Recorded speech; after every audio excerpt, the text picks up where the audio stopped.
बीच में आज दैनिक भास्कर समूह से चौहान जी यहाँ पर उपस्थित हैं। और लोग भी आ जाए। अनिल जी और लोग। हाँ, अनिल सीए भी साथ में हैं और आ जाएं। वे अपना प्रश्न जो भी पूरी टीम के साथ में आ जाएं। चौहान जी, राहुल स्पॉट आप बोल दो, वहीं पर उनका स्वागत अभिनंदन कर देंगे। आप बोलो। हाँ, इसके बाद चिंता हमारे बीच उसके बाद में अंत में चिंतन। श्रीमान दीपक जी किशोर चौहान जी, ओम चौधरी जी हमारे बीच उपस्थित हैं। विशेष प्रयोजन के साथ गुरुवर के शिष्यों में नमन करते हुए आशीर्वाद प्राप्त करने आए हैं और इनके सम्मान की आवाज़ दूंगा हमारे शेर साहब अनिल जी और राहुल जी और साथ में कमेटी के पदाधिकारी भी यहाँ पर जावे। हाँ, आप सवाल कर लीजिए। चौहान जी अपना प्रश्न करें और उसके बाद में चिंतन बाकी वाला अपनी टीम के साथ में। गुरु जी के चरणों में कोटि कोटि प्रणाम, नमस्तुते। गुरु जी, मेरा आपसे सवाल थोड़ा सा आध्यात्मिक तो है ही, साथ में जीवन और मरण से परे है।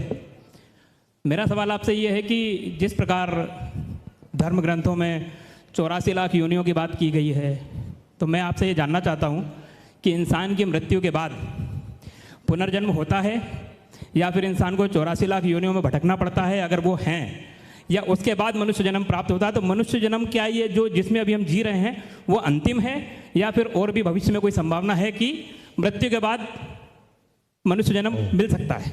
देखिए, जहाँ तक पुनर्जन्म का सवाल, तो भाई जन्म है, मरण है, तो जन्म तो होगा ही। जस नत्थी पुरो पच्छा तस्स मज्जो कुआसिया, जिसका आगा पीछा नहीं उसका बीच कैसे हो सकता है।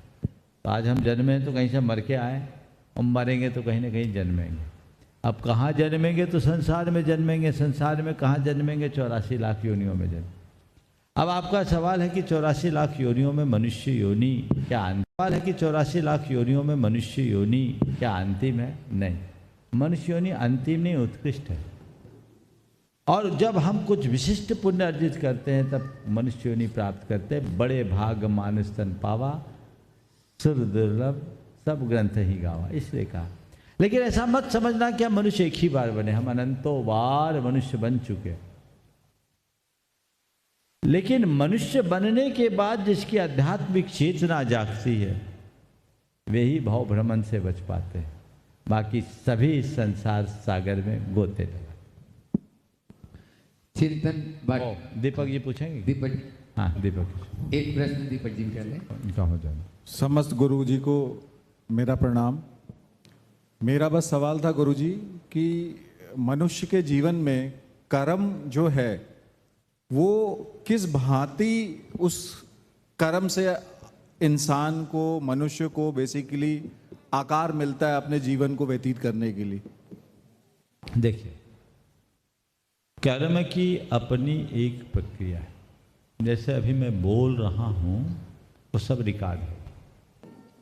ऐसे हम प्रति पल मन से, वचनों से, शरीर से कोई ना कोई एक्टिविटी करते हैं। उस एक्टिविटी के निमित्त से हमारी आत्मा में एक विशेष प्रकार का वाइब्रेशन हो। उस वाइब्रेशन के प्रभाव से हमारे इर्द गिर्द कुछ विशेष प्रकार के परमाणु होते हैं, आकर्षित हो जाते हैं और वो हमारी आत्मा में चिपट जाते हैं, जो हमारी आत्मा के संस्कार बनकर आत्मा से जुड़ते हैं और कालांतर में वे ही हमें अच्छा और बुरा फल प्रदान करते हैं, जो कर्म कहलाता है। तो जो हम संस्कार अपनी चेतना में जमा लेते हैं वही हमारा कर्म बनकर भावी जीवन को आकार देता है। इसलिए हम अपने कर्म को सुधारना चाहते हैं तो प्रवृत्तियों को सुधारें। जब हमारी प्रवृत्ति सुधरती है तभी परिणति सुधरती। धन्यवाद गुरु जी। चिंतन जी, एक ओम जी। हाँ गुरुदेव, मेरा ये सवाल है, एक जीवन में कर्म होता है, धर्म होता है, दान होता है और मोक्ष होता है। ये तीनों चीज़ तो समझ में आती है, मोक्ष कब मिलता है और ये क्या होता है गुरु जी? देखिए, मोक्ष है क्या? मोक्ष का मतलब छुटकारा। छुटकारा किससे? जिससे हम बंधे हैं। हम बंधे किससे? कर्मों से बंधे हैं, जो हमारी चेतना को परतंत्र करती है। और इन चेतना की परतंत्रता के कारण हमारी सारी आत्मशक्तियाँ कुंठित हो गई। जब तक वो कर्म हमारी आत्मा से जुड़ा है तब तक बंधन है, संसार है। जब उसे खत्म कर दिया मुक्ति, तो मुक्ति और कुछ नहीं, अपनी आत्मा का पूर्ण शुद्धिकरण ही मोक्ष है। समझ गया? हम लोग जो साधना करते हैं वो वही एक प्रक्रिया है। जैसे सोने के ओर को प्रोसेस करके तपाया गलाया जाता है, उसकी सारी कालीमा किट्टिमा अलग हो जाती है, फिर जो सोना निकलता है वो 24 कैरेट या 100 टन सोना होता है। तो मोक्ष आत्मा को 100 टन सोना बनाने की प्रक्रिया है, अपने अंतस की कालिमा किट्टिमा को विनष्ट करने की प्रक्रिया। ओ चिंतन